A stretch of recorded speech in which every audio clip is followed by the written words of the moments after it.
students, welcome to Law Excellence YouTube channel. In this video, we are going to discuss about Hindu newspaper analysis. As usually, in our today's Hindu newspaper analysis, we are going to discuss about editorial analysis as well as targeted news analysis. So this is the main heading, main page of the newspaper, today's newspaper, students. Before we going into the details of the newspaper, first, as usually, we are going to discuss about the personality of the day. So in today's analysis video, personality of the day, who we are going to discuss? Amrapali IAS. For most of the Telugu state students, you might have already heard about her name. Amrapali IAS. She belongs to Andhra Pradesh cadre. Of IAS batch 2010. And she is the first lady IAS officer to be appointed to the newly formed Warangal urban district in Telangana. I think Warangal students also, they know about Amrapali IAS Garu, and she is one of the youngest to clear the UPSC exam, and she secured All India 39th rank, and she opted for IAS.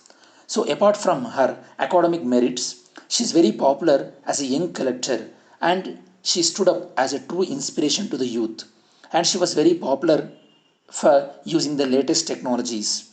So wherever there is a possibility, she never missed out using the latest technology. For example, for the better management of revenue related matters, she distributed tablet PCs to village revenue officers, VROs. In the same way, she put lot of effort in the beautification of city by painting the artistic images on government offices walls as well as in the flyovers in the city. By that way, she would like to show the government offices are more people friendly.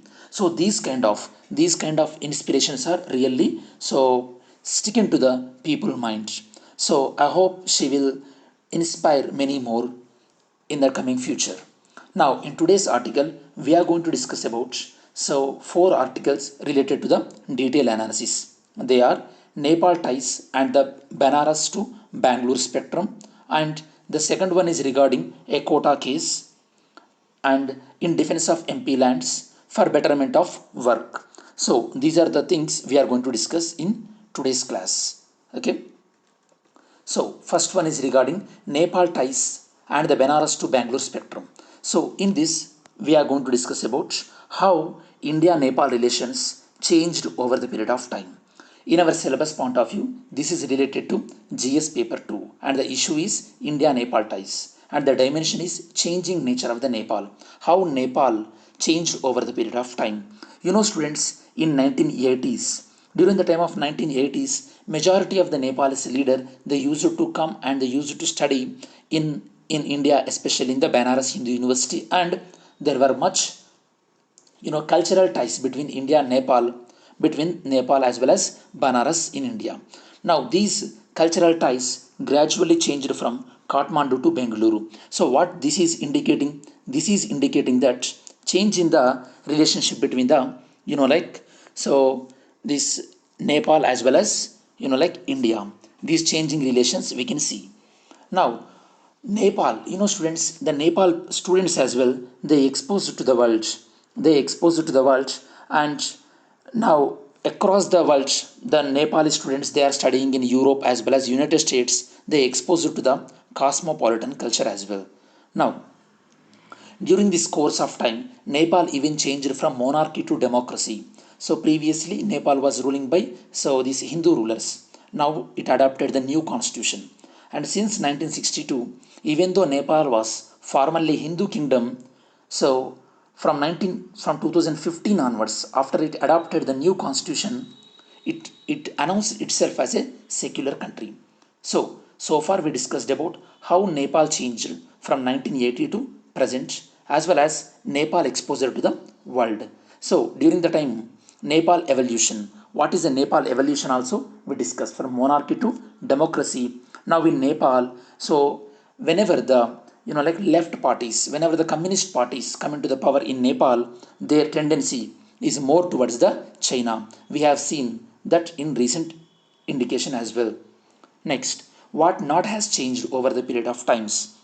So there are certain things they never changed. For example, India account for almost all two-thirds of the Nepal external trade, as well as Nepal is a landlocked country and still it has highly dependent on so India for trade and commerce. In the same way, students, India continues to be one of the largest investor in Nepal. For example, so the Arun 3 hydroelectric project, we can say like that. In the same way, even Nepali people, they are working in the so Gorkha regiment. So these are some of the positive aspects. Most of the positive relations between India and Nepal, they happened after the 1950 1950 peace and friendship agreement. After that, the relationship between India and Nepal, they grown much faster in a sustainable manner. What is the negative side? Negative side is certain section of the Nepali people, they were constantly so regarding the they were taking up the Nepali nationalism, especially against the India. Students, in 2015, when Nepal was adopting the new constitution, in the Nepal, certain section of the Nepal, Madhesis, they were demanded for the rights, and even they blocked the India-Nepal highway. So Nepal government and certain section of the Nepal people still they are suspecting that India is behind this move. So, and in the same way, Nepali people, still Nepali government as well, still they are not happy that both the bilateral agreement between India and Nepal, India is not implementing properly. These are certain some of the negative sides. What India should focus now? Students, India should first of all, it has to give confidence to its neighborhoods, and it should show enough response when they are in crisis. By showing the confidence as well as the responsive measures when they are in crisis, we can bring confidence in our neighborhood country. By that way, so we can improve the relationship. So the conclusion is Nepal is changing in terms of economy as well as social point of view. So we changed our prism, we changed our look. So at how we are looking at Nepal. So in this article, we discussed about how Nepal evolved over the period of time, Nepal exposure to the world, and so what things not changed and what things changed in positive and negative way. What is the India focus should be, and we discussed about the conclusion as well. Next article regarding the quota case. Students, this is regarding the horizontal reservation. The topic is regarding the horizontal reservation. I'll explain you what is the meaning of horizontal reservation.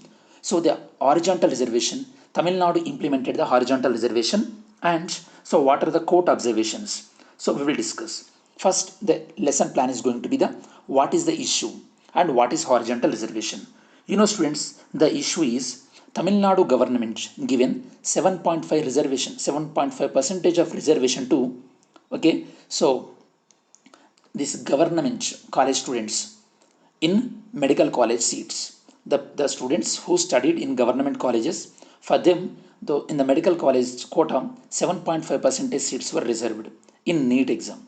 So what is this horizontal reservation? So reservation within reservation. For example, female reservation in overall reservation, as well as reservation for physically handicapped people. All these are belongs to the horizontal reservation.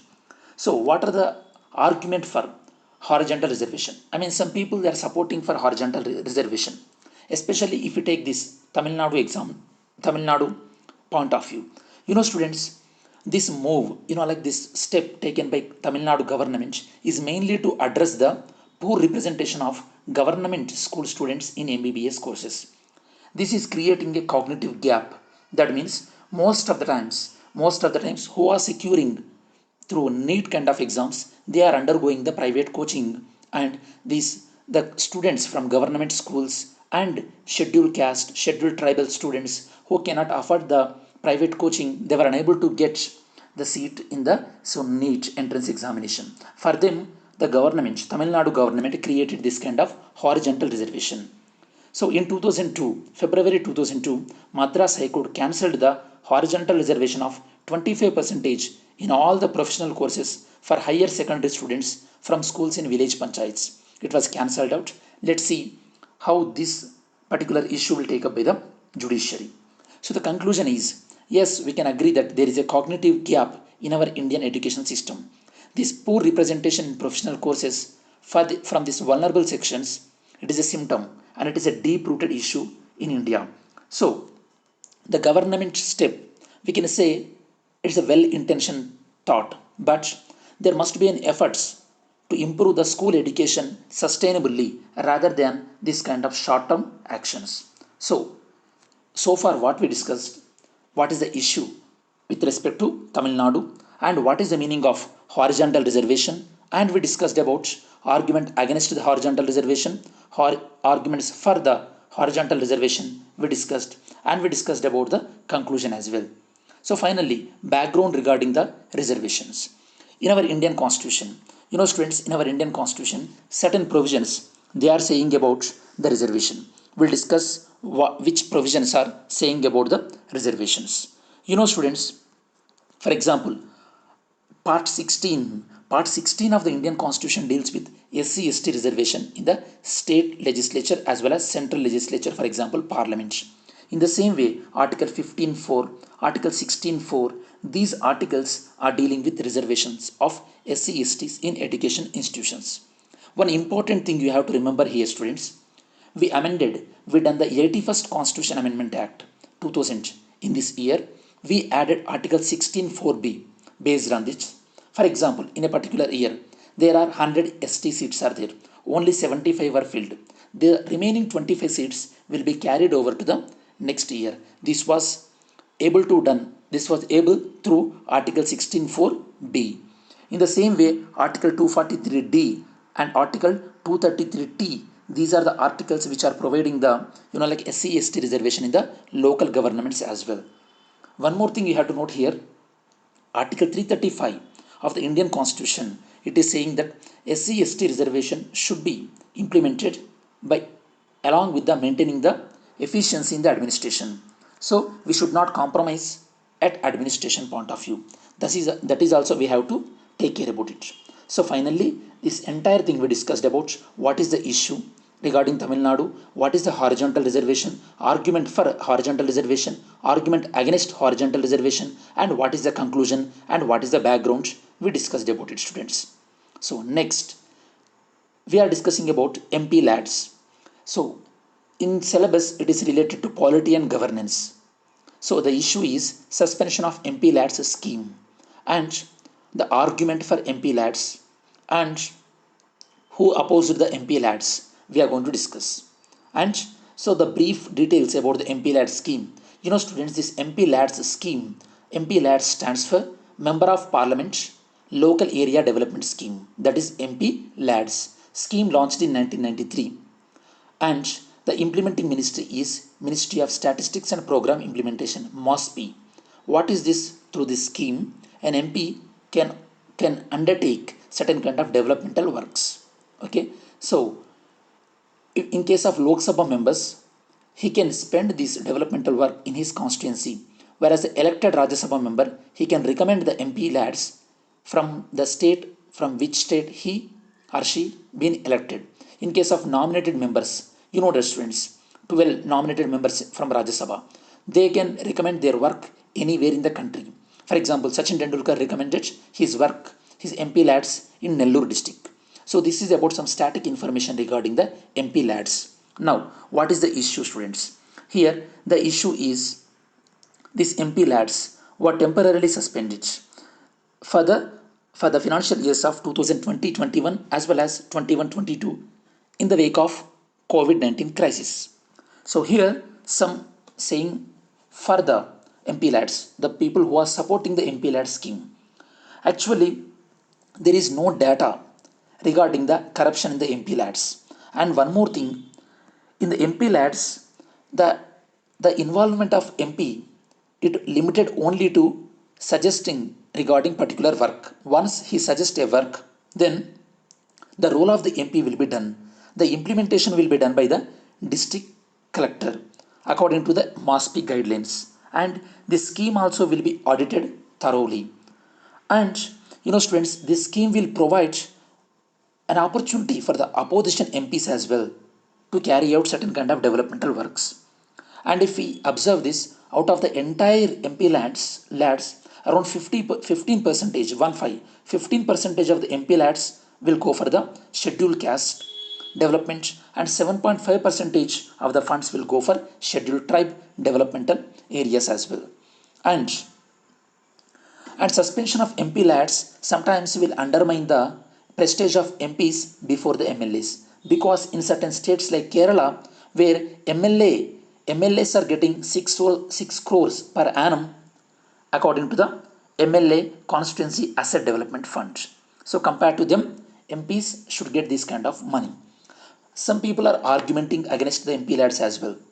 There are certain, like complaints regarding, so lapses in the implementation, and sometimes the works are not being properly selected, and various committees like National Commission to Review the Working of Constitution and second ARC, they recommended the discontinuation of the MPLADS. So in this topic we discussed about some static information regarding the MPLADS, what is the issue, arguments for the MPLADS scheme, arguments against the MPLADS scheme. We discussed about it. Now one practice questions to you students. Consider the following statement. Funds under the MPLADS scheme are lapsable. Nominated members of the Lok Sabha can implement works only in their constituency using MPLADS. So select the correct statement from the below. Next, for better conditions of work. This is related to GS paper 2 and GS paper 1. So we should understand this article in point of the migrant crisis. Students, the COVID-19, it has impacted migrant life very severely. We know that. So in this backdrop, in this lesson, first we'll discuss the introduction remarks, then we'll go in what way we can utilize the migrant labor in very more productive way, and then we will discuss the conclusion. Then as a background information, we will discuss what is human migration and what are the 4 types of the internal migration. First, if we go for the introduction, students, because of this COVID-19 crisis, most of the migrant labor, they are returning to their villages, and they are not really willing to go back. Because they have seen what kind of problems they faced in the these migrated cities. So now the problem is here. First thing, to migrant labor, work has to be provided in their native places. So how can we utilize the potential of the migrant labor? Let's see. First, we can form the cooperative societies with the help of migrant labor. That means whoever the migrant labor with particular skill, there they can form a cooperative society, they can sell their products, and even they can get the loan from the banks as well. Second thing is, the migrant labor who is coming to cities, that means who don't have this kind of skills, who are essentially coming to cities, they should be a member of some NGOs or any cooperative federations or National Cooperative Union of India. So when they become members in these kind of organizations, they can fight for the migrant cause. Students, migrant labor, one more thing is their food security should be addressed as well. With the help of one nation, one ration scheme, so it should be implemented properly. By that way, they should get the food easily. So, and in across the India, ICDS system, that Anganwadi system, as well as PDS, public distribution system, it was strengthened. By using these systems, we should help out to the migrant labor, students. Actually, migrant labor, they are forming a critical part in unorganized sector of India. So final conclusion point is, this COVID-19 created an opportunity to better utilize the potential of the migrant workers. So by using this opportunity, we can rebuild the economic production, and we should make certain arrangements for the migrant labor problems. And by providing a suitable work near to the migrant labor, we can avoid the over urbanization, and they can work at their own place by improving their standard of living as well. Students, humans generally, they move from one place to another place, that is known as migration. Migration can be voluntary or involuntary, students. So if a migration happen within the country, that is known as internal migration. Otherwise, it is known as external migration, students. So in India, internal migration is a lot compared to the external migration. It was said by different committees as well. For example, World Bank reports, IMF reports, so many reports they said about, like in India, internal migration is a lot. Next. So with this, we're done with the editorial detailed analysis. Then we are going to discuss about 20 Indian soldiers killed in face of at Galwan Valley. First, we have to know that Galwan Valley present in Ladakh. So the border between India and China we can divide into three sectors: Western sector, Central sector, Eastern sector. This Galwan Valley, Pangso Lake, and so this Karakoram Mountains, and so all these places are present in the Western sector. So what is the issue? What happened? Students, there was a conflict. There was a conflict between Indian soldiers and Chinese soldiers, and so according to the newspaper reports, around 20 soldiers so they were died in the Galwan Valley region. So this came especially in the context where the de-escalation effort, so the tension between India and China army, it is reducing at this point of time. So this attack was happened. So now we are going to discuss about what is the background information for this.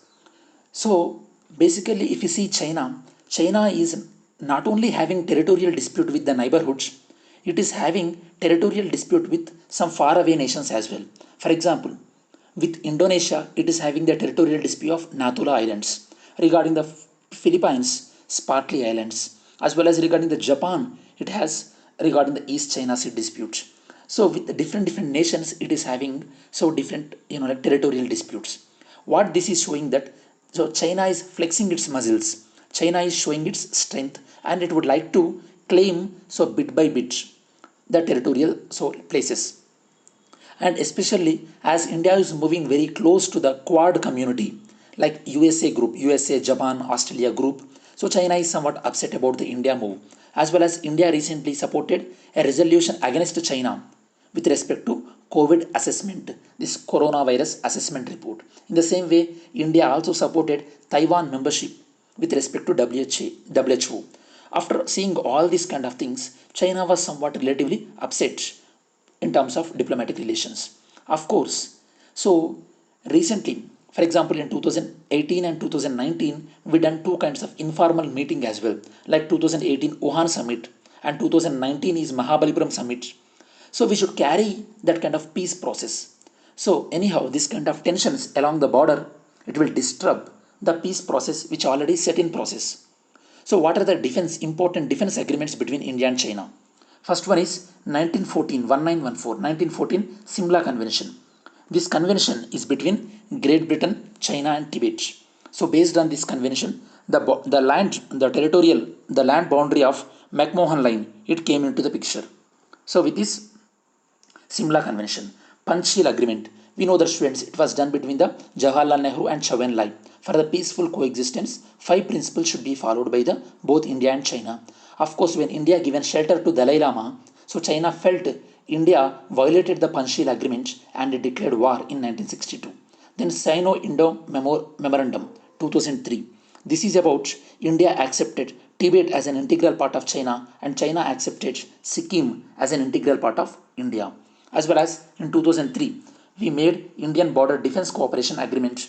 Based on that, so both sides of the military, they will restrain, they will not provoke each other. So these kind of agreements, from time and again, we keep on making this kind of agreements and informal meetings as well. Even Chinese president came to India on 2 occasions. First one in 2014 to Ahmedabad, and again after a couple of years he came to India to attend the BRICS meetings as well. And even in 2017, India got the membership in the Chinese backed up Shanghai Cooperation Organization. So final conclusion, what we have to do is, both countries are the nuclear head countries, so nuclear weapon countries. So these countries should restrain and should exercise peace and should be a part of the global economic development. Okay, next, cheap drug show result in COVID-19 patient. Here we are discussing about the drug is known as dexamethasone. It is showing so a lot of like optimism in COVID patients. Okay, it's said to reduce the deaths by 1/3 in the ventilated patients. And apart, not only dexamethasone, even the tocilizumab, that drug as well, it has given a good response. Students, across the world, there are various clinical trials are going and different drugs combination regarding the COVID-19 treatment. They are like remdesivir, favipiravir, and lopinavir, ritonavir, and hydroxychloroquine, and students, and plasma therapy and rapid antibody treatment as well. So various treatments are being experimenting. Students, across the world, whatever the drug trials to fight against the COVID-19, they are coordinated under the broad project named as Solidarity Trial with the help of WHO. So in India, the Solidarity Trial is organizing by who is organizing CSIR as well as National AIDS National AIDS Institute, NARI, National AIDS Research Institute. So both CSIR as well as NARI, they are coordinating this global solidarity trial, as well as Gavi as well. So Global Alliance for Vaccine and Immunization, that agency also. So it is playing very active role in giving vaccine development. Even India also announced certain type of funding to this Gavi organization. Next, India expect to sail through UN Security Council. Students, India is again contesting for UN Security Council membership. So first you have to understand UN Security Council. It is one of the principal organs of the UNO. So this UN Security Council, so it has highest power, highest authority body in UNO. And one more thing, it consists of 10 non-permanent countries and 5 permanent countries. Now India is aiming for this non-permanent country. India nominated from Asia Pacific region. We don't have any competition. Of course, in long-term point of view, India also aiming for the permanent membership as well. Permanent members in UNO are Russia, UK, France, China, USA. These are the permanent member countries. Students, permanent members has veto powers as well in the UNO. Because of that only, China exercised vetoes against to India at various times, especially regarding the Jaish-e-Mohammed head. So when we are trying to recognize him, when we are trying to recognize him as a international terrorist, China blocked our effort by using this veto power. So with relevant to this, one previous UPSC question, which of the following statements regarding the veto power in the UN Security Council is right? First one, the decision of the Security Council on all non-procedural matters must be made by an affirmative vote of 9 members, including the concurring votes of the permanent members of the Council. This is regarding the voting process. Every permanent member of the Security Council can prevent any decision from being accepted by voting it. The term vote was used in Article 27 of the UN Charter to enable any permanent member of the Security Council to prevent any resolution from being passed by the majority. Fourth option, any member of the Security Council can prevent any resolution from being passed by voting against. So try to read these statements carefully and try to answer it, students. Next, climate report predicts hotter and rainier day. Obviously, nothing surprising this, because as the global warming is getting higher and higher, obviously in future we are going to expect more this kind of hot climatic conditions. So nothing surprise about. So according to this report, the report is given by Indian Institute of Tropical Meteorology. What they are saying that, so from 1986 to 2015, the hottest day and coldest night, the temperatures increased from 1986 to 2015 by 0.63 degrees, that is hottest day, as well as coldest night temperature also increased by 0.4 degrees centigrade. So in future, so by the end of the 21st century, these temperatures may projected to rise by 4.7 degrees, hottest one, as well as coldest one also is going to be increased by 5.5 degrees centigrade. So in this context, we have to acknowledge the importance of the protecting of climate and climate change. In this point of view, organization called IPCC, Intergovernment Panel on Climate Change, it is very, very important, students. This body will assess the science related to climate change. It was set up in 1988 by the World Meteorological Organization and the UNEP, United Nations Environment Program. They both together, they set up this organization. The main aim of this organization is to provide assessment reports related to climate change and climate change impact and risks as well. Some special report, it will every time and again it will provide certain special reports. These special reports are, students, regarding the global warming of 1.5 degrees centigrade and contribution of land related activities to global warming, with certain titles. They mention certain reports as well regarding how glaciers are melting. So these are certain special reports published by this IPCC. So finally, before we ending this video, let us take few more MCQs. Lopinavir, ritonavir, which were being tested by WHO for determining their use for COVID patients. Okay, originally they used for which disease? Second one, regarding IPCC, which statements are right? The rate of global sea level decreased in 21st century compared to 20th century. Glacial melting occurred at both the poles, the Greenland as well as in Himalayan regions. So examine the both the report, students, both the things. Now, students, so this is about regarding, this is regarding the, so today's Inadu newspaper analysis, sorry, Hindu newspaper analysis. So I hope you are clear about this entire analysis. Still, if you have any doubts, feel free to so comment it. And if you really like this video, click on the like button. And so if you think this video is help to your friends, share this video. And if you did not subscribe to the channel, so subscribe to the channel. Thanks for watching this video. See you in next video, students.